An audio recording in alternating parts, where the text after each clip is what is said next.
যান্ত্রিক জীবনের পথ চলা। কেউ যখন জিজ্ঞেস করে কেমন আছিস, তখন এভাবে বলতে হয় যে আছি। রোবটিক জীবন আর কেমন থাকবে? একটা রোবট যেমন থাকে তেমনই আছি। রোবটের তো কোনো আপনার চাওয়া পাওয়া কোনো কিছুই নেই, তেমনই আছে।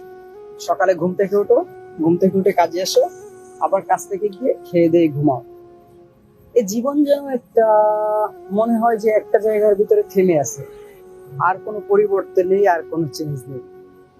এটাই হচ্ছে প্রবাসীদের জীবন। আসলে প্রবাসীদের জীবনে কোনো চেঞ্জ নেই, আর কখনো আসবে কিনা সেটাও জানি না। একটা যান্ত্রিক জীবন। এই জীবনে কেউ যদি আপনাকে কখনো প্রশ্ন করে যে কি অবস্থা, তুই কি করিস, কেমন আছিস, একটা সময় আপনার মনে হবে যে মানে তাদের উত্তরগুলো দিতে ভালো লাগবে না। এখন একই কথা আপনারা কতদিন, একটা উত্তর আর কতদিন দিবেন মানুষকে? তাই এভাবে ভালো আছি।